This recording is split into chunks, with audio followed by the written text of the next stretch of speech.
Yeah, I'm doing good. See? Still 4 people in the family. That's good.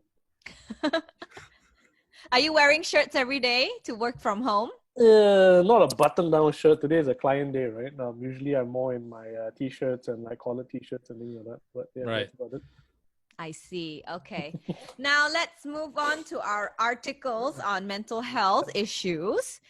This first one talks about the impact of divorce on mental health.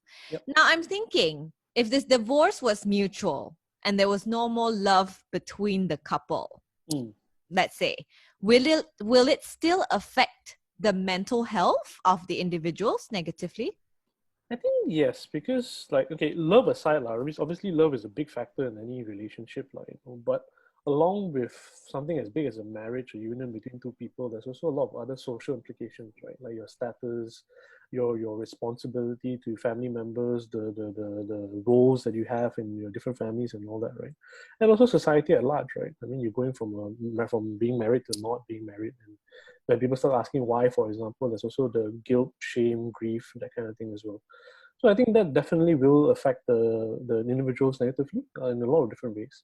But that being said, it's not all the cases. There are some instances where I think where it actually be quite beneficial, especially if the relationship was a very negative one or perhaps even abusive one, right?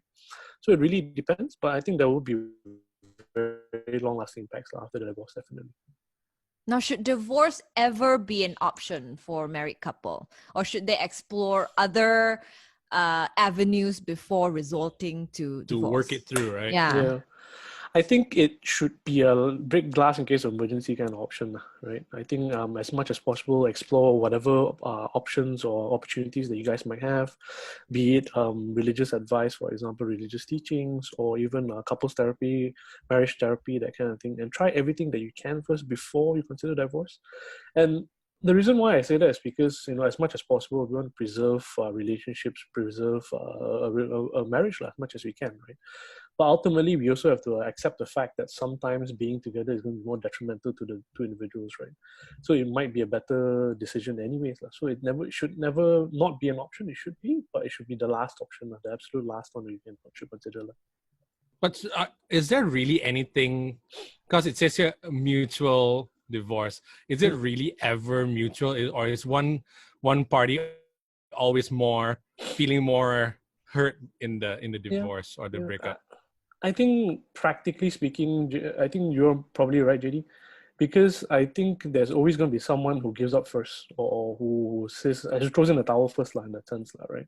And then once that's said out loud, it becomes the new reality that the couple has to face and contend with, and then they are both to make a decision based on that reality. So I think you're right. Practically speaking, I don't think there's ever going to be mutual, especially at the beginning.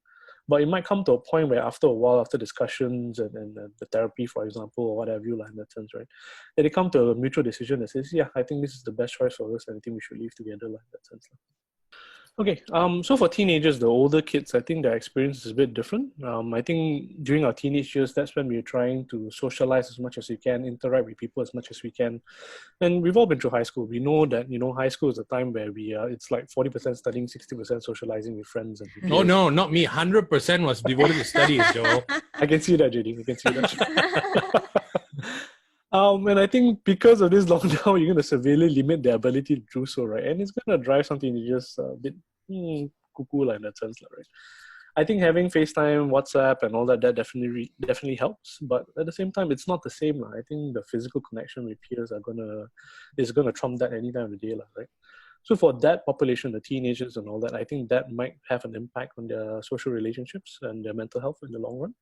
Especially where there's a situation where they might feel like isolated or alienated from their friends because they can't connect. Let's say they've got bad internet at home or no internet at home for that matter, right?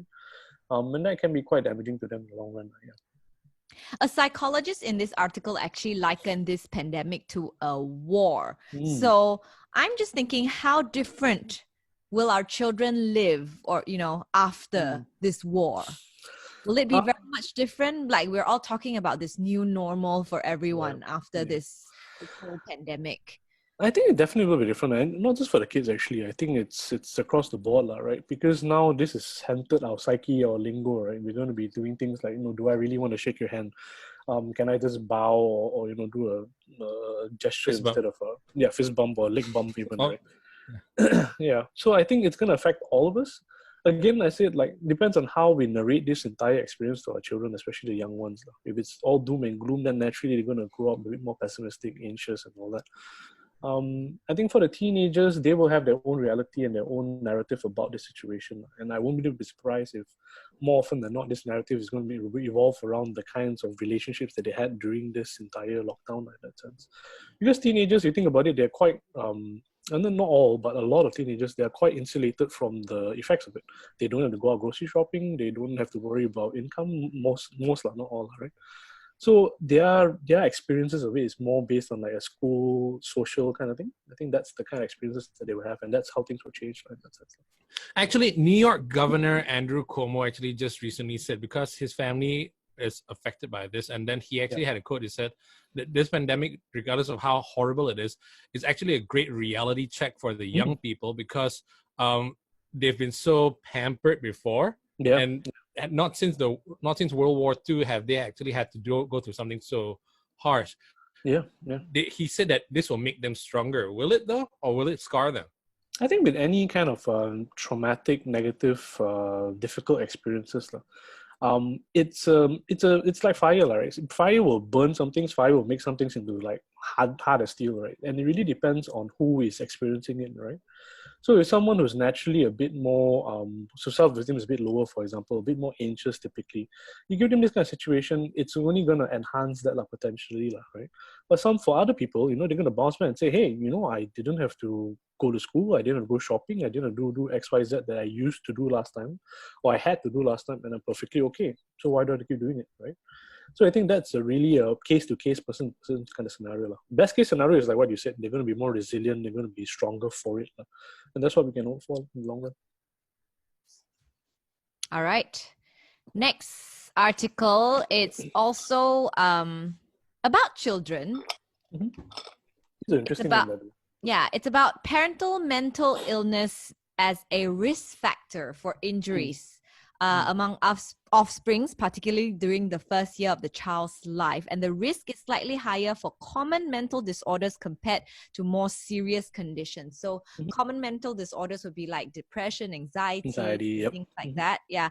Based on this research, children of parents who have a mental illness are more prone to injuries. So is there any truth to this statement, Doc? I got to admit, I haven't read the research that this article was based on, so I went in and read the article after that, right? And I think it's actually really, really quite interesting, right? And given what the author is writing about, I think that is actually quite true, right? And the interesting distinction that they make here is the common mental disorders are compared to more serious conditions. And I have a feeling, again, this is a feeling, I haven't read the research before, right? That this is happening because the more common mental disorders like depression and anxiety, that flies under the radar quite often, right? So people have it, but not everyone acknowledges it, does anything about it, or people know, like friends and family notice it in that sense, right? And when that happens, when I'm, let's say, severely depressed and I'm alone in this battle, no one else knows about it, right? And I've got kids, the chances of me either neglecting or being preoccupied with my own thoughts, my own difficulties is going to be higher. So naturally, I think that's why more accidents happen as well. I think the article also touches that this is true up to the point of the kids are age 10 or something like that. And I think up to that age, kids do still need a lot of supervision and guidance from their caregivers, right? For those of us with the more serious mental health conditions, I think this is less of an issue because by that point we have gotten support and help and medical attention and family members to come in and help out and things like that. So I think they are kind of substitute parents or caregivers, so to speak. So I think that's why it kind of mitigates that injury problem a bit in that sense. But I thought this was a fascinating article. Actually, I never thought about it that way. It makes a lot of sense, actually. Yeah.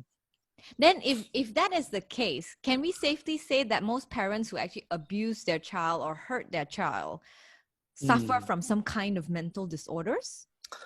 This is a really tough question to answer, right? Because there is some element of truth in the sense that there are some people with mental health disorders who would be more prone to violence and abusive behaviors, right? But to say that all of them do it, it's not the case as well, right? And you also have abusers who have no history of mental health disorders in themselves or the family who actually lash out at their kids, right? So I can't say with any certainty that you have to have a mental disorder, therefore you abuse your kids. I don't think it works that way, right?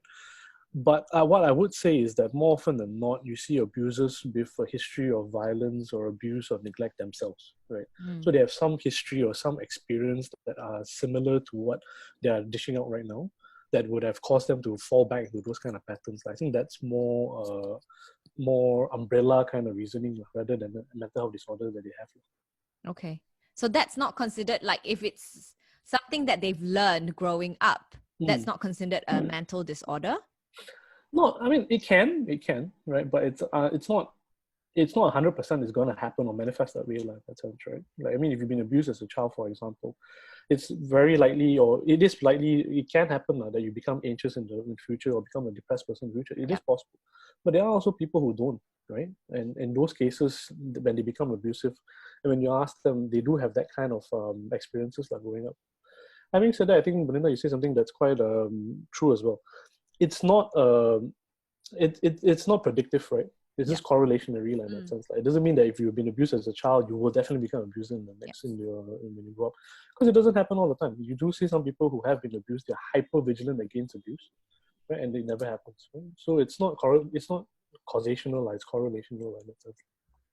So it's similar to if you have parents who smoke, it doesn't necessarily mean you smoke, or if you play violent video games, you're going to be a violent person. It doesn't actually. Exactly. There is some correlation, but I wouldn't say it's causational. Okay. All right. Next one. This is interesting because it's about, I have felt this because there's some form of perfectionism in myself as well. And I'm sure JD has also. I'm already perfect. It's all right. Sometimes, striving to measure up to the examples that social media has set up for us, can take a further toll on our mental health. When projects fail, especially like cooking projects and whatnot, fail because you don't have the resources needed or you don't have the interest in it, perfectionism can make you more vulnerable to poor well-being, especially during this lockdown, because I've seen a lot of my friends posting up perfect pictures of their meals, they've been cooking up a storm, and then you compare, like, I haven't done anything for my children, and you feel so bad, right? Right. So is perfectionism detrimental to our mental health? 100%, 101%, right? Because there's no such thing as perfect, right? No matter how perfect you are and you think you are, right? Chances are you're going to find 5 people who are better than you, right? So when is it ever going to end? It's never going to be this never-ending chase or rat race that you're never going to win, right? And I think that this is actually one of the biggest, most common things that we work on in the therapy room as well. So clients come in thinking that, I have to be perfect, I should be perfect, I have to be the perfect son, the best husband, the best wife, best child, or whatever, right? And any indication, any slight notion that perhaps I'm not as perfect as I should be or am or can be, my work comes tumbling down, right? And I think that's really, really bad for anyone's mental health. And if you think about it, if I ask you guys, right, can you think of anyone that's perfect, right? Chances are no, right? Even Sister Teresa, Gandhi had his detractors, right? There's no such thing as perfect. There never is a perfect being in that sense, like God aside in that sense, right? So I think this is definitely detrimental, and if you are that way inclined, I think it's important for you to reflect on that and ask yourself, really, is there such thing as perfect, and do I want to be perfect for that matter? In that sense? But it's not as easy as saying that, like, oh, I don't want to be perfect. Like, because I never thought of myself as perfect, and I don't want to be perfect. But it's just that when you see social media, and pressure, people post up only the good bits, all the perfect bits of their life, you feel like you're missing out or you're lacking, But so how can perfectionists actually drop their need to be perfect or to compare to other people? So I think you nailed it on the head, especially those of us who want to be perfect because of the social media posts that we see on Instagram and Facebook and stuff like that, right? Exactly like what you said. They post up their successes, right? Yeah. For every one perfect dalgona coffee you have, they probably had 10 others which were complete failures, right? For every one perfect, wonderfully sculpted cake that they have, they probably had 9 others which was in the dumps, or, someone else is eating it right now, right? And I think that's what we have to remind ourselves, especially when we are influenced by social media, that social media is the place where we celebrate things. We celebrate perfection. We celebrate the successes that we have, right? how many posts do you see on Instagram or Facebook about our failures, about our struggles and things like that? You do, but it's very, very rare, right? And even if it's there, so we don't pay as much attention more often than not, yeah? Unless you're a Schadenfreude seeker, then different story, like you're looking for those kind of stories, right? But generally speaking, I think one really good way to help you drop that perfectionism is to just really contemplate and ask yourself, like, yes, I want to be perfect, but before that, why do I want to be perfect? What's so important? Why is it so important to me that I am perfect, right? And I think when you can start asking yourself that really hard question, that really chips away at that need to be perfect, I think. And that's a kind of introspective kind of journey that you can take on yourself to help you manage that perfectionism. Another good way is to use your kids or your best friend to help you manage those kind of thoughts, right? For example, let's say you want to be perfect in terms of the cooking that you do, right? Ask yourself this question: if my kids were cooking for me, would I demand perfection from them, right? And if the answer is no, then why is it that you have to be perfect, right? So that's one good way to try and change the perspectives a little bit, right? And make it a bit gentler and kinder to yourself in that sense. Yeah? Is there some kind of, in a person, I mean, a certain character trait that is it more about men or is it more women that gets into this mode where they want to be more perfect, or some who are more affected by what's happening on social media? I don't know if it's a gender thing. I don't think so. At least not from my knowledge. Like, I could be wrong, right? But there is a personality type that we call OCPD, Obsessive Compulsive Personality Disorder. And these are the perfectionists of the world. Like, you know how we in popular culture, we say, oh, this person is really OCD because everything's in place. They go on a holiday, like every minute is accounted for, that kind of thing. We say they're OCD. But it's actually not. It's not OCD. There we go. It's not OCD, right? It's OCPD. It's a personality trait, right? So these are people exactly like you and Bel, right, JD? You guys have everything in order, everything in place, even your nicely groomed manscaping face there. I think that's all perfectly planned out, for example. It's all measured out, right? And it's because of your personality. That's what you crave for. That's what you desire. It's like perfection. I want things to be perfect, all right? So it's more personality trait in that sense. People need to watch more bloopers on TV that Exactly, shows right? the whole other side of what all these people are like. No, but I feel like what you said just then, Joel, struck me because I actually demand quite a lot of perfectionism from my daughter as well. Okay. Which I find quite detrimental to her mental health, because right now she's very scared to do anything if she knows she's not going to succeed. Yep. So I think it's very difficult. She doesn't want to try because if she's going to lose, she's not going to try, Right. So I think if you're up for it, Bel, start working with her to try to fail with her. I think that's a really good way to like model that kind of behavior that we want to do. That it's okay to fail. We obviously strive to do our best, but if you fail, so be it. We try another way. That sense. Yeah. I remember feeling very disappointed when she didn't win anything when she went for her competition, and I think I was actually quite disappointed that she didn't feel that disappointment. Right. I guess you maybe like transferring some of that perfectionism to your daughter. I guess, but she's still okay. No. Fail with her, usually it's a good way to work around that. Fail with her, okay. I'm thinking of what kind of experience we can fail together. Baking is a good way. Baking? I don't want to waste the flour. Oh God, my God. I think JD, you gotta like move in with Bel for a couple of weeks, right? I think that would be help her manage. No, but he is OCD himself. He labels everything like a mile long.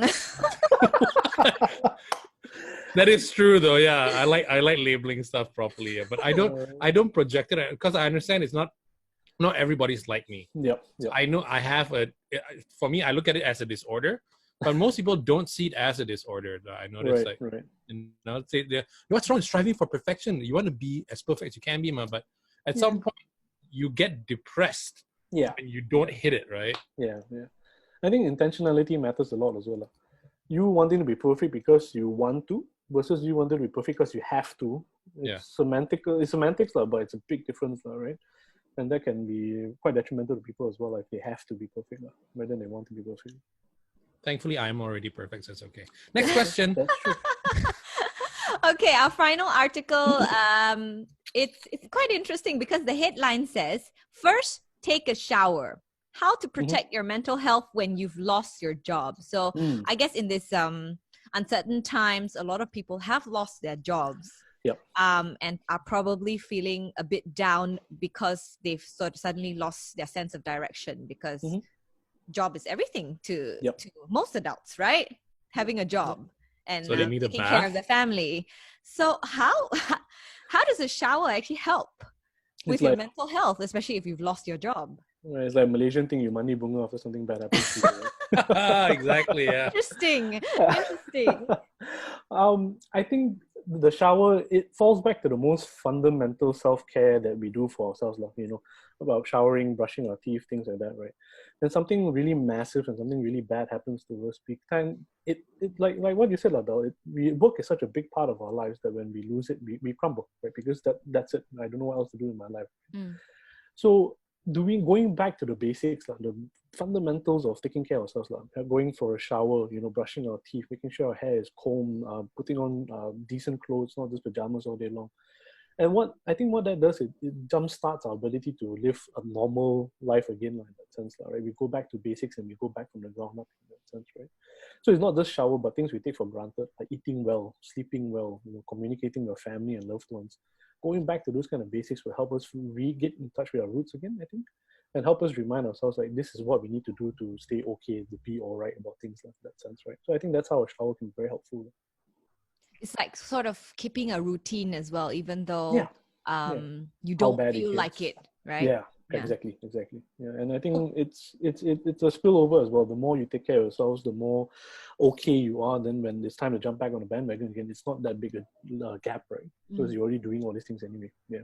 Right. So it's more about, instead of being so reactive to the bad things that are happening around you, be proactive and take control. Yeah. That's a really good way to look at it as well, right? Instead of saying I've lost all control, I've lost my income and my livelihood and my identity, right? Instead of losing more control, I'll take back more control, right? And that's a really good way to come balance things out a bit as well. So what should we do if we have lost our job? Like, how can we come back from such a devastating circumstances, especially if it is what has defined us for the past 10 or 20 years, Yeah. So like the article said, I think take a shower. I think going back to the fundamentals, the basics is really good first starting step, right? For the first couple of weeks or so. Just to make sure that you are functional. So I've spoken about this before, making sure that you're functioning both socially and also occupationally, like, in that sense, like, being able to interact with your peers, your family members, sit down, read, do some work, submit applications online, things like that, right? So making sure we're as functional as possible is a really good way to start. Second one is to take stock of things. I think in every loss that you experience, you're going to lose some things. And as strange as it sounds, you're going to gain some things as well, right? You lose a job that you have for 10 years, maybe working as a, radio producer, for example, and you're working crazy hours, you have so much pressure on yourself. Yeah, you've lost your job, and you gain back a lot of time, a lot of peace of mind, right? A lot of tranquility, even, so to speak, right? How can you then use that or leverage on that to take care of yourself a bit better and find something that's more aligned to what you want right now? Because you who got the job 10 years ago might not be who you are right now, and that job might not be suited to what you need right now as well, right? So I guess what I'm saying is that, especially during this MCO lockdown period, if you lost a job, I think it's a really good time. Obviously, we need to take care of the fundamentals, like making sure we have some income, take care of the family, enough to put on food on the table and all that. But once that's done, maybe it's a good time for us to sit and reflect and see what else can we do from here on out, right? Do we want to go back to the same kind of rat race, or do we want something different from ourselves? So it might be a good way to find a new way of being, in that sense, like a new you, in that sense. Yeah. So this is just to reassess your life. Does this apply to people? It's not just losing your job. What if you lost your passion for they were going to keep you in the job anyway, and then you just lost your passion for it, and then you just didn't want to do it anymore. And I'm like, oh my God, I don't know what I want to do now. Will this apply as well? I think so. And especially now, because we are locked down and we can't go back to the office, right? Even though we're doing the same kind of amount of work, but the intensity of it is going to drop, because instead of saving 8 hours to do something, we've got the whole day to do it, right? Yeah. And I think when that happens, JD, you're right, because then we start entertaining this kind of thoughts about, is it really for me? Do I really want this kind of job? Do I want to keep grinding like this forever? Yeah. And I think even that kind of situation, you might want to take stock and think about, okay, what can I do, or what should I do to get what I want, right? And that could be definitely a conversation you can have with yourself. self-reflection at this point in time. Yeah, absolutely right. Yeah, you have to do Asking all the difficult questions. Yeah, correct. Yeah. Okay. All right. That's all. Thank you so much, Thank you. Dr. Nice and painless. Joel. Thanks for having me, guys.